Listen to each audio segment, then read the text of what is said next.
이 시간 우리 함께 나눈 하나님 말씀 보겠습니다. 오늘 말씀은 마가복음 15장입니다. 마가복음 15장 오늘 1절부터 15절까지 말씀인데요. 마가복음 15장 1절부터 15절까지 말씀,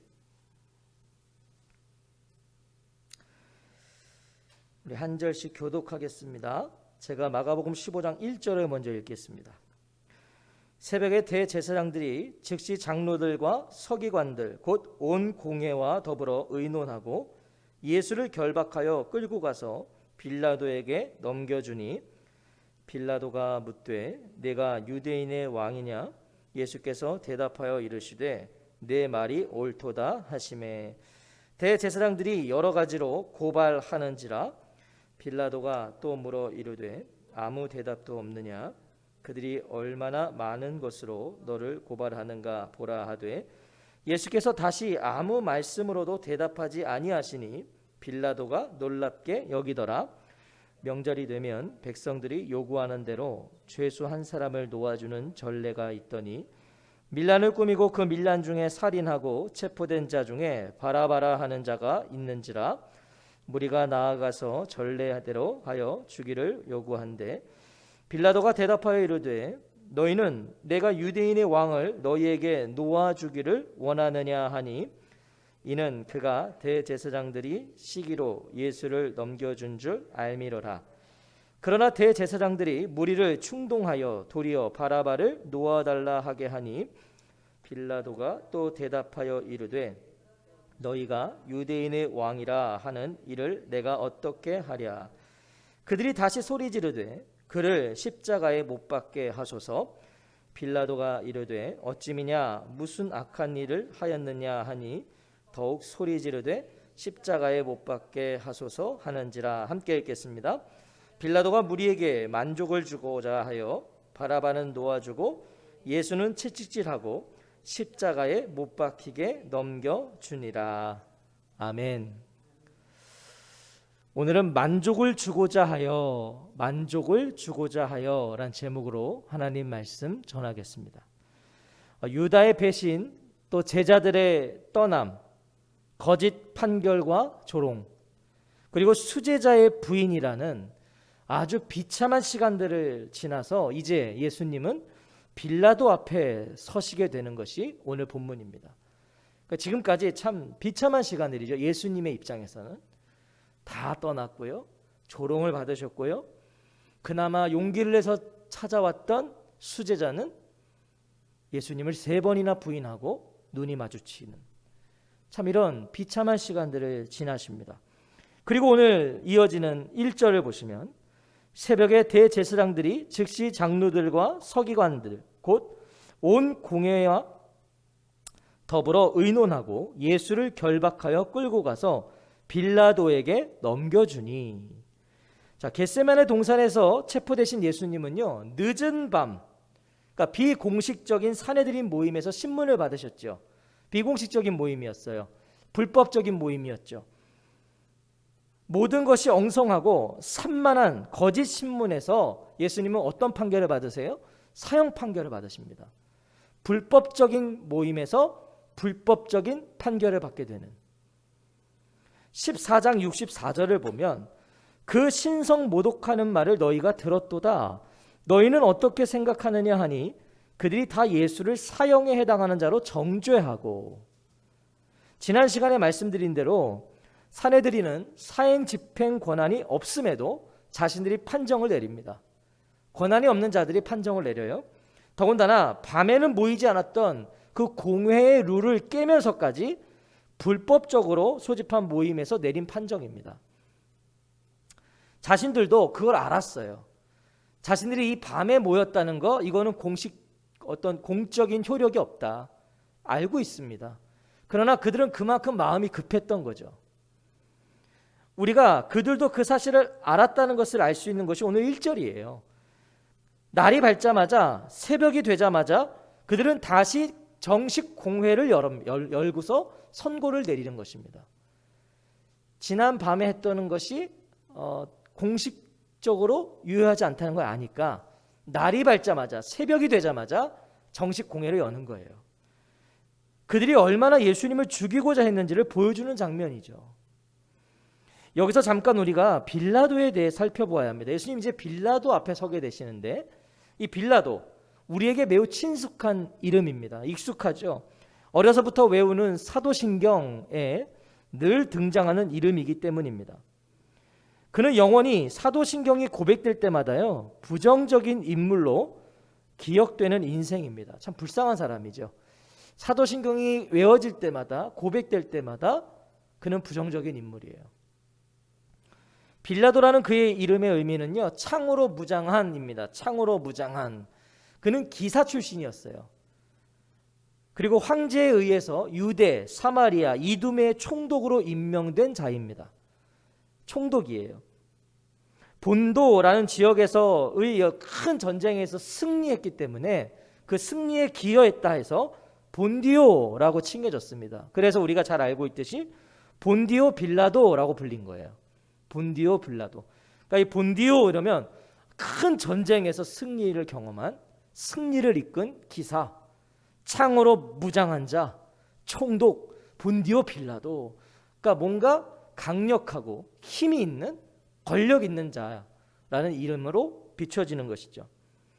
자, 그런데 그는요, 반유대적인 사람이었습니다. 유대인들을 싫어했어요. 그래서 포악했고 무자비한 총독이었기 때문에 유대인들은 그를 싫어했습니다. 심지어 그는 유대인들을 학살하는 폭정까지 저질러서 결국은 부임한 지 10년 만에 파면을 당하게 돼요. 빌라도는 보통 지중해 연안에 있는 가이사랴에 기거하고 있었는데, 유월절 기간에는 절기를 지키기 위해 많은 사람들이 예루살렘에 모였잖아요. 그래서 예루살렘의 치안 유지를 위해서 군사를 데리고 예루살렘에 머물렀습니다. 그러니까 지금이 바로 그런 때였어요.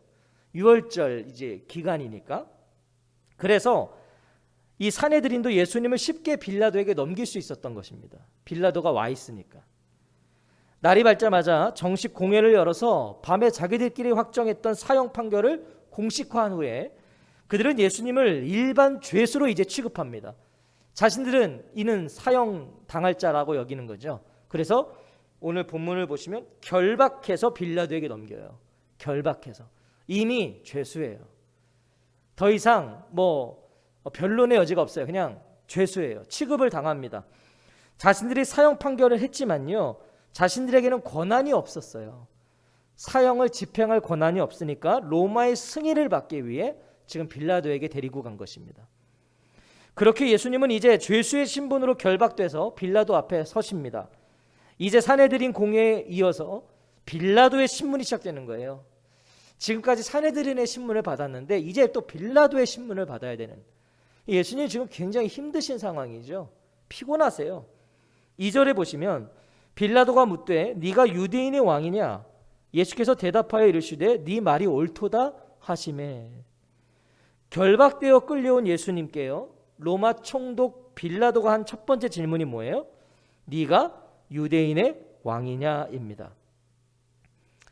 우리는 이 질문으로 우리가 산헤드린 공회가 예수님을 고발한 죄목이 무엇이었는지를 알 수 있어요.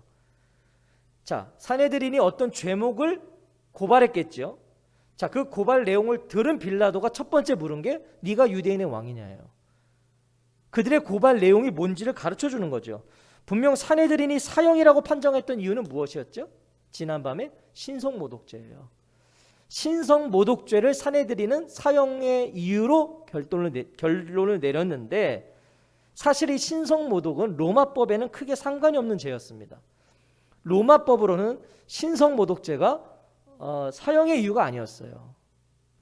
그래서 산헤드린은요, 머리를 써서 정치반역죄라는 죄목을 씌운 겁니다. 즉 스스로 유대인의 왕이라고 주장했던 예수님의 그 발언을 로마의 반역적인 정치범이라고 고발한 거예요. 유대인의 왕이라고 하니까 로마의 통치를 받고 있는 상황에서 자신을 유대인의 왕이라고 했다. 저자는 정치반역죄다. 로마 황제를 지금 반역한 행위를 했다. 이렇게 고발했던 것입니다. 그러니까 결론은 이랬거나 저랬거나 사실은 신성모독죄나 이 반역죄, 정치 반역죄 모두 십자가형이었어요. 당시에. 그러니까 무조건 예수님을 죽이고 싶었던 거예요. 이들은 자신들의 법인 신성 모독죄로도 십자가형이고 로마의 법으로는 정치 반역죄로 십자가형이다. 무조건 죽이고 싶었던 것이죠. 하지만 여기에는 사내들인 공회에 더 교활한 계략이 숨어 있었습니다. 무조건 죽이고 싶었지만 좀 더 아주 교활한 계략이 있는데요. 바로 자신들의 손에 피를 묻히고 싶지 않다는 심보였어요. 자신들은 예수님을 죽이는 일에 관여되지 않은 것처럼 꾸민 것이죠. 보십시오. 그들은 예수님을 따르는 수많은 무리들을 두려워했습니다. 우리가 마가복음을 나누면서 계속 봤잖아요. 이들이 예수님 죽이고 싶었는데 밀란이 일어날까 봐 사람들이 예수님을 따르는 무리들이 그거에 대해서 막 반론을 제기할까 봐 그들이 계속 미루고 있었잖아요. 혹 자신들이 예수님을 죽이는 일에 연루되었다는 것이 드러나면 자신들이 위험에 처할 수 있다는 그 생각 때문에 그들은 로마 총독의 손에 의해서 예수님을 죽이기로 한 것입니다. 우리는 무관하다. 로마 총독이 로마의 법으로 죽인 것이다. 이렇게 꾸미고 싶었던 거예요. 정치범으로 로마 총독의 판결에 의해 죽은 것이다. 그렇게 종결시키고 싶었던 것이죠. 그리고 무엇보다 이들이 노렸던 것은 바로 이 율법 신명기 21장 23절의 기록 나무에 달린 자는 하나님께 저주를 받았음이니라. 이 말씀대로 예수님이 반드시 십자가형을 당하셔야 되는 거예요. 나무에 달린 자는 하나님께 저주받은 자로 여김을 당했으니까 예수님이 반드시 십자가형을 받아서 예수님은 하나님께 저주받은 것이다. 이렇게 꾸미고 싶었던 것입니다. 그러니까 모든 면에서 자신들이 빠져나갈 길을 지금 다 준비해 놓은 거예요. 아주 교활한 것이죠. 예수님을 죽이는 일에 자기들이 주도했고 앞장섰으면서 이제 그 모든 책임은 자신들이 지고 싶지 않은. 그래서 빌라도는 예수님께 그것부터 물어본 거예요. 네가 유대인의 왕이냐? 저들이 너를 정치 반역죄라고 나에게 고발했는데 너가 정말 유대인의 왕이냐? 물어보는 것이죠. 빌라도는요, 확인해 보고 싶었던 겁니다. 확인해 보았다는 것. 빌라도가 예수님께 확인해 보고 싶었다는 것은 무엇을 의미하는 거예요? 빌라도에게 확신이 없었다는 거예요. 사내들인의 주장만으로는 예수님을 정죄하고 싶은 마음이 없었다는 거죠. 로마에 대한 반역죄가요, 예수님에게 별로 보이지 않았던 겁니다. 빌라도가 봤을 때는 그렇게 로마에 대해 반역을 할 그런 인물로 보이지 않았던 거예요. 사내들인 공회가 고발한 내용을 보니까 무엇인가 막 우왕좌왕하고 어수선한 내용들이었던 거죠. 우리가 그 사내들인 사람들이 모여서 예수님을 막 신문할 때 봤잖아요. 서로 말이 안 맞고 의견이 불일치하고 성경에 다 기록되어 있잖아요. 그런 어수선한 신문들의 정리된 걸 고발 내용으로 올렸으니 빌라도가 봤을 때 이게 탐탁치 않은 것이죠. 빌라도는요, 반신반의하는 마음으로 묻는 것입니다. 너는 지금도 유대인의 왕이라고 생각하느냐? 이게 좀 더 원어적인 의미예요. 너는 지금도 유대인의 왕이라고 생각하느냐? 예수님께 묻는 것입니다. 이 질문의 뉘앙스를 잘 파악해 보세요. 너는 지금도 유대인의 왕이라고 생각하느냐? 자, 이런 의미 아니겠습니까? 이전에는 그랬는지 모르겠는데, 이전에 너가 그렇게 얘기했는지는 난 모르겠는데 그건 내가 알 바가 아니고 지금도 그러냐고 묻는 겁니다. 지금 내 앞에 있는 이 시간에도 너는 네가 유대인의 왕이라고 생각하냐?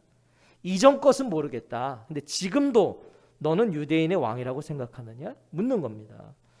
무엇을 알 수 있어요? 빌라도는 예수님을 풀어줄 의향이 있었던 거예요. 풀어주고 싶었던 거예요.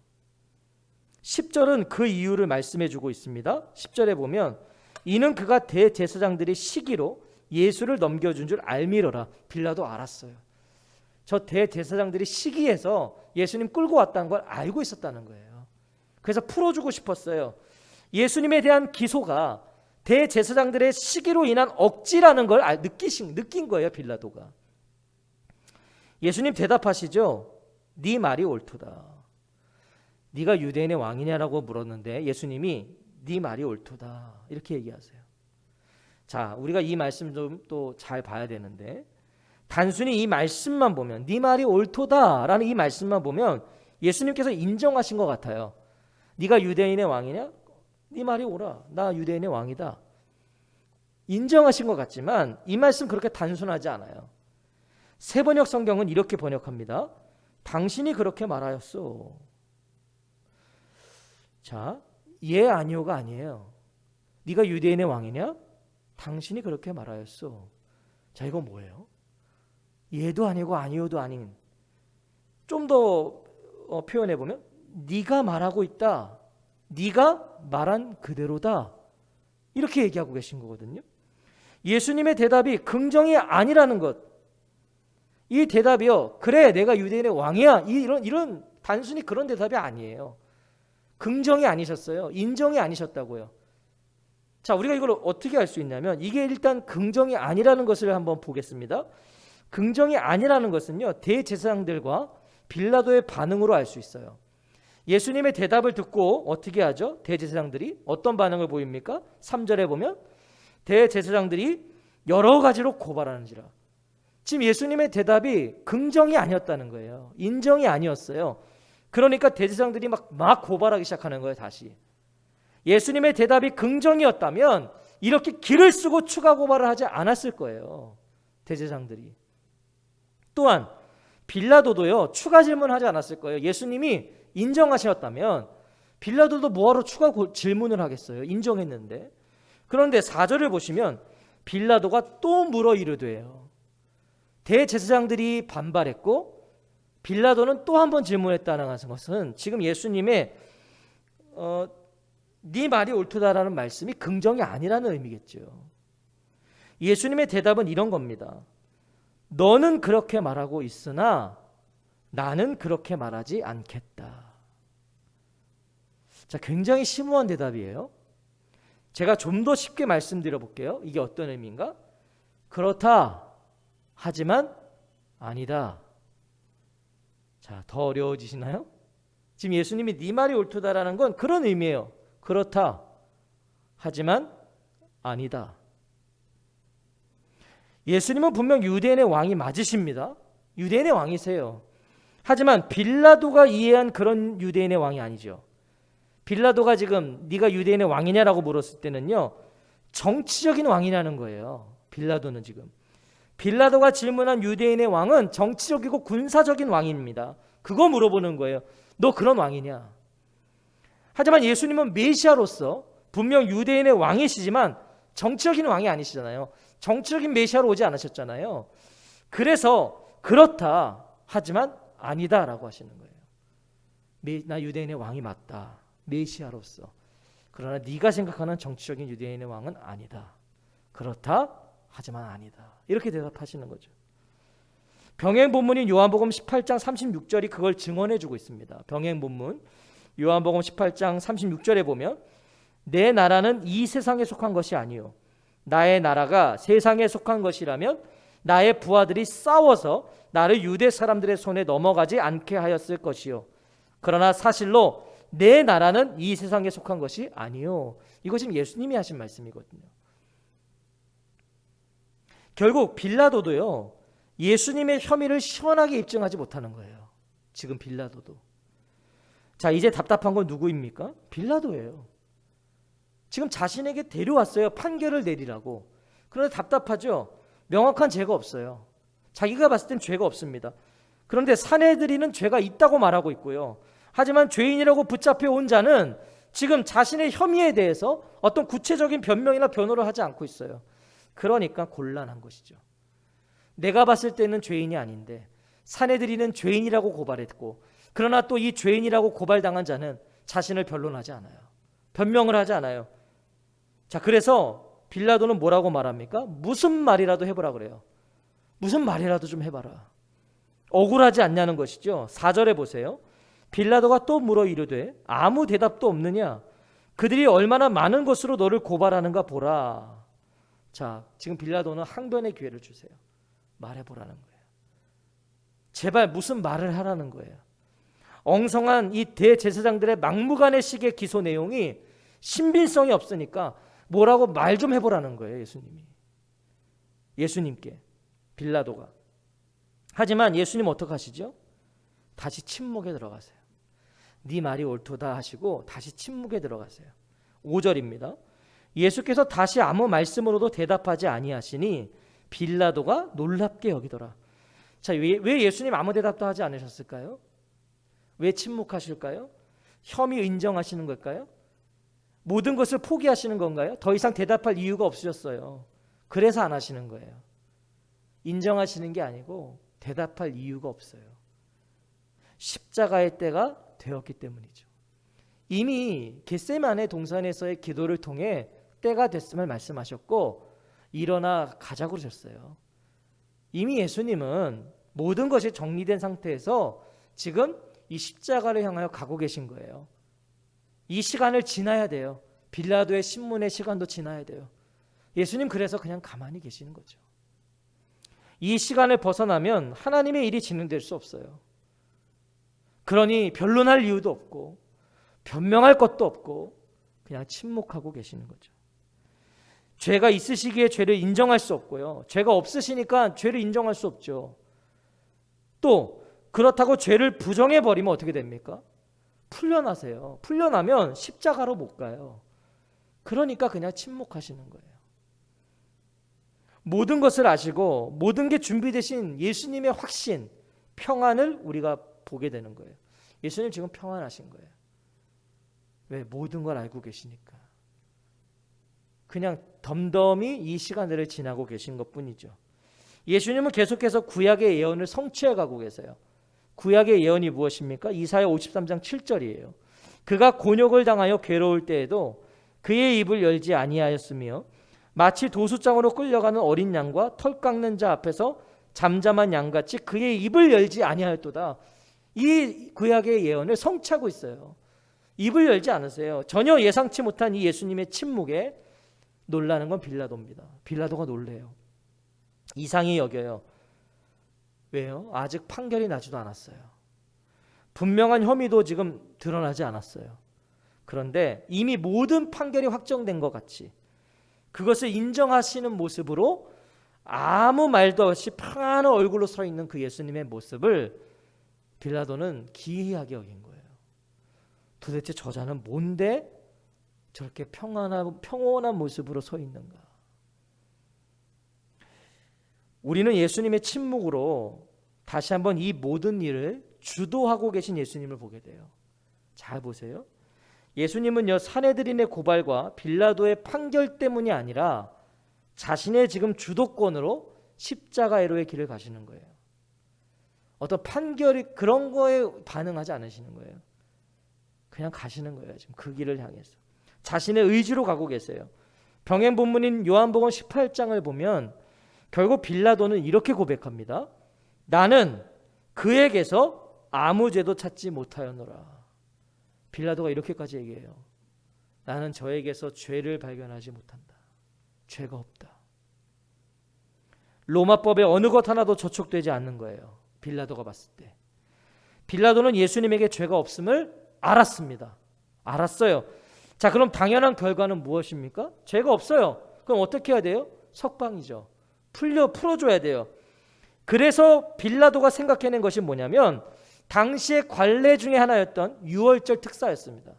이게 빌라도가 생각해낸 방법이에요. 유월절 특사.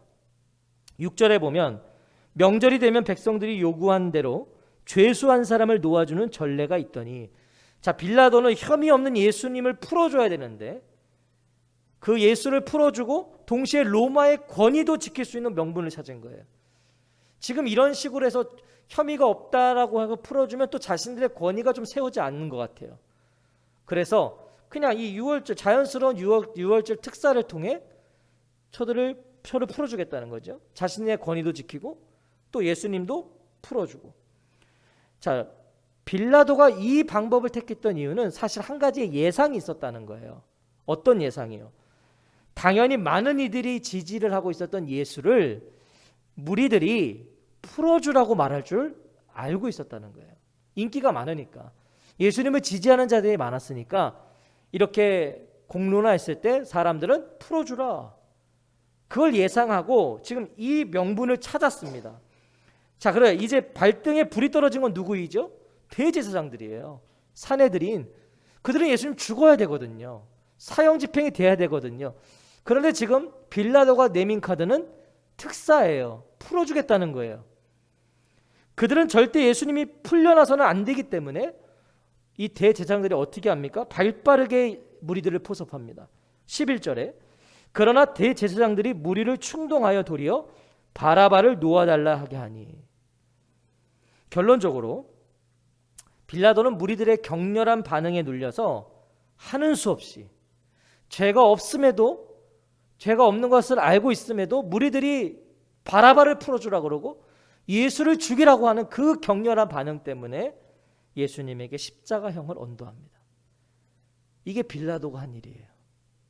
15절에 보시면 빌라도가 무리에게 만족을 주고자 하여 바라바는 놓아주고 예수는 채찍질하고 십자가에 못 박히게 넘겨주니라. 결국 폭동을 일으키고 사람을 죽였던 진짜 죄인 빌라도는 풀려나고 아무 죄도 입증되지 않은 예수님은요, 채찍질을 당하며 십자가로 나아가게 되세요. 진짜 죄인은 풀려나고 죄 없는 예수님은 십자가를 향해 나아가게 되는 이 순간, 이 장면, 이 말도 안 되고 이해할 수도 없는 이 순간, 이게 무엇이에요? 이게 복음입니다. 이거 지금 복음이에요. 보세요. 예수님의 십자가의 의미를 정확하게 보여주는 사건이에요. 예수님이 십자가를 왜 지셨어요?